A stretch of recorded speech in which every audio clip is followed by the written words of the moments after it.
With China's growing power comes risks, particularly to ASEAN and other Asian countries. To address this issue, the Center for Southeast Asian Studies or CSEAS Indonesia organized a webinar titled China's Hegemony, Potential Political, Economic and Security Threats to Asian Countries on the 23rd of July 2021. The panel consisted of two speakers from Australia, Professor Carlisle Thayer, Emeritus Professor of UNSW Canberra, and Ben Bland from the Lowy Institute. One speaker from New Zealand, Dr. Jason Young from the Victoria University of Wellington, as well as 3 speakers from Indonesia. In this video, we will share a quick preview of each speech. Enjoy. Now China is challenging and ignoring the international rules. For example, in Southeast Asia, in the South China Sea. For example, Indonesia, which is not a claimant in the South China Sea. What China has right to catch fish in our territory in Natuna, in our exclusive economic zone, which is our right according to the UNCLOS. And China signed, ratified, it simply ignores. And it enters into the Philippines, it enters into the Vietnam, and it enters into the Malaysia now. So it is violating international norms. What we want from China is simply just follow the international rules and just follow the Permanent Court of Arbitration Award, because which said the China's 9-dash line is completely illegal because it's signed, agreed.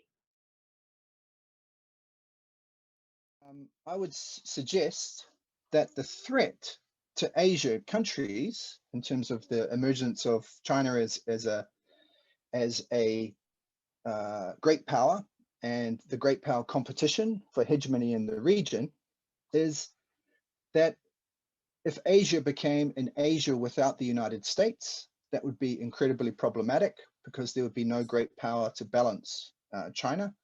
Or if Asian states made a false choice and bind themselves to one great power only, that would also be a problem. And I also think that another threat would be for Asian states to not recognize that their agency collectively to work together to manage and to temper great power competition is also very important. First of all, we have to understand China. We need to understand conventional versus unconventional wisdom. We have to see the major foreign policy initiative for 4 decades that China have. And I think One Belt, One Road is an initiative, as long as the country knows what they want with the dealing, actually open opportunity to everyone, because actually One Belt, One Road is built another 55 countries around the region. Back to my constructivist intervention from the beginning, withhold social recognition of China as a hegemon. Yes, it's a great power. Fine, China, we let you know, but you are not going to rule the roost. We are masters of our own future as well. Assert economic interdependence, and this is a comprehensive, progressive agreement on Trans-Pacific Partnership. Can the US be enticed, the Biden administration, to join? Of all the institutions out there, the ASEAN Coast Guard is moving along at a very slow pace without much effect, and that needs to be strengthened. Many coalitions with littoral states. And then finally, ASEAN has an ASEAN +3 on the economic side because of a financial crisis with China, Japan, and South Korea. And I advocate, once the Quad gets established, ASEAN could add that as one of its dialogue partners or etc. And so the ASEAN +4. So ASEAN centrality is to balance China's push to displace the US, but to keep US in the region as well. I'm not sure that reducing the threat of Chinese hegemony and reducing tensions with China are the same thing.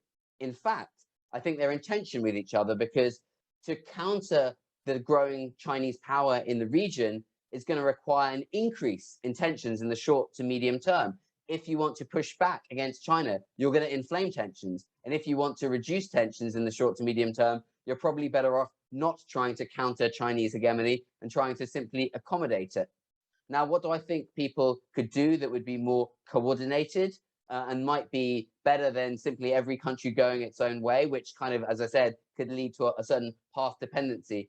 It'd be great to see more coordinated action between like-minded ASEAN member states and other partners on a range of specific issues that Carl and others have spoken about, from maritime domain awareness to other issues. So in sum, if people from outside the region want to help the region to stand up to China, we need to, in a sense, stop talking about China and help ASEAN member states deal with the many practical problems they're facing right now, starting, of course, with the COVID-19 pandemic and the terrible economic recession that's brought with it across the region. To watch the full video, click the link in the description below.